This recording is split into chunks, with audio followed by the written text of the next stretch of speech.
Madam ನೀವು ನನಗೆ ಹೇಳಿ ಫಸ್ಟು, ನಿಮ್ಗೆ ಈ ತರ ಒಂದು ರಿಯಲ್ ಲೈಫಲ್ಲಿ ಟೆಂಪ್ರರಿ ಗಂಡ ಅಂತ ಸಿಕ್ಕಿದ್ರೆ ಖುಷಿ ಆಗತ್ತಾ ನಿಮ್ಗೆ? ಸುಳ್ಳು ಮಾತ್ರ ಹೇಳ್ಬಿಡಿ, ಯಾಕಂದ್ರೆ ಟೆಂಪ್ರರಿ ಗಂಡ ಒಳ್ಳೆ ಕಾನ್ಸೆಪ್ಟ್ ಅಲ್ಲ ಅಂತ ಚಪ್ಪಾಳೆ ಹೊಡೆದಿದ್ ನೀವು. ಬಿಕಾಸ್ ಏನ್ ಗೊತ್ತಾ, ಇನ್ನೊಂದು IVF ಮೂಲಕ ಮಗು ಮಾಡ್ಕೋಬಹುದು ಅಂತ ಹೇಳಿ ಭಾವನಾ ಮ್ಯಾಮ್ ಎಲ್ರಿಗೂ ತೋರಿಸಿದ್ದಾರೆ, ಅದು ಯಾರಿಗೂ ಗೊತ್ತಿದ್ದಿಲ್ಲ ಆಯ್ತಾ. ಇವಾಗ ಟೆಂಪರರಿ ಗಂಡ ಕೂಡ ಕೆಲವೊಂದು ಸೀರಿಯಲ್ ಅಲ್ಲೂ ಕಾನ್ಸೆಪ್ಟ್ ಬಂದಿದೆ, ಇವಾಗ ಸಿನಿಮಾದಲ್ಲೂ ಇದೊಂದು ಒಳ್ಳೆ ಕಾನ್ಸೆಪ್ಟ್. ಕೆಲವ್ರಿಗೆ ಇರ್ಬೋದು ಪರ್ಮನೆಂಟ್ ಗಂಡ ಬೇಡ, ಟೆಂಪರರಿ ಗಂಡ ಇರ್ಲಿ ಅಂತ ಹೇಳಿ. ನಿಮ್ಗೆ ಯಾವ ತರ? ನನಗೆ ಪರ್ಮನೆಂಟ್ ಗಂಡನೇ ಇರ್ಲಿ ಅಂತ. ಬಟ್ ಗಂಡ ಬೇಕು ಒಟ್ಟು. Okay okay okay okay. ಯಾವ ತರ ಮೇಡಮ್, ಅಂದ್ರೆ ಅವ್ರಿಗೆ ಏನ್ ಕ್ವಾಲಿಟೀಸ್ ಇರ್ಬೇಕು ಗಂಡ? ನಾನ್ ನಿಮ್ಗೆ ಕೇಳುವ ಕ್ವಶನ್ ಎಲ್ಲ ನೀವು ನನಗೆ ಕೇಳ್ತಾ ಇದ್ದೀರಾ. ಎಲ್ಲ ಇಂಟರ್ವ್ಯೂ ಅಲ್ಲೂ ನೀವು ಎಲ್ಲರಿಗೂ ನಾವು ಕೇಳ್ತೀವಿ, ಇವತ್ತು ನಾವು ಕೇಳಿಸ್ಕೊಂಡು. ಹೇಳಿ, ಗಮ್ಮತ್ತುಂಟು. ಅಲ್ಲ ಹೇಳಿ, ನಿಮ್ಗೆ ಯಾವ ತರ ಗಂಡ ಬೇಕು ಮೇಡಮ್? ನನ್ನನ್ನು ಅವನಲ್ಲಿ ಏನೆಲ್ಲ ಇರಬೇಕು? ಎಲ್ಲ ಇರಬೇಕು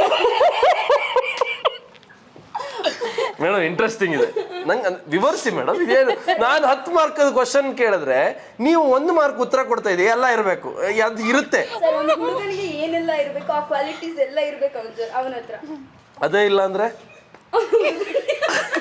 ಅಲ್ಲ ಮೇಡಮ್, ನೀವು ಹೇಳಿದ ಕ್ವಾಲಿಟೀಸ್ ಅವನಿಗೆ ಇರ್ಲಿಲ್ಲ, ಎಲ್ಲ ಒಂದಿಷ್ಟು ನಿಮ್ಗೆ ಬೇಕಾಗಿರೋ ತರ ಕ್ವಾಲಿಟೀಸ್ ಇರ್ಲಿಲ್ಲ ಅಂದ್ರೆ ರಿಜೆಕ್ಟ್ ಅವನು ಬೇಡ ಅಂತ. ಅಲ್ಲ, ಎಲ್ಲೋ ನೀವು ಆ ಕ್ವಾಲಿಟೀಸ್ ಅನ್ನ ಹುಟ್ಟಾಕ್ಸ್ಬೋದಲ್ವಾ ಮೇಡಮ್ ಅವನಲ್ಲಿ? ಹುಟ್ಟಾಕ್ಸ್ಬೋದು, ಬಟ್ ಹುಟ್ಟಾಕ್ಸೋಕ್ಕಿಂತ ಅವನ ಹತ್ರ ನಿದ್ರೆ ಬೆಟರ್ ಅಲ್ವಾ ಸರ್ ಅಂತ. ಬರ್ತಾನೆ ಎಲ್ಲ ಪ್ಯಾಕೇಜ್ ಇದ್ಬಿಟ್ರೆ ಬೆಟರ್. ಹುಟ್ಟಾಕ್ಸಕ್ ಸುಮಾರು ಇರುತ್ತೆ.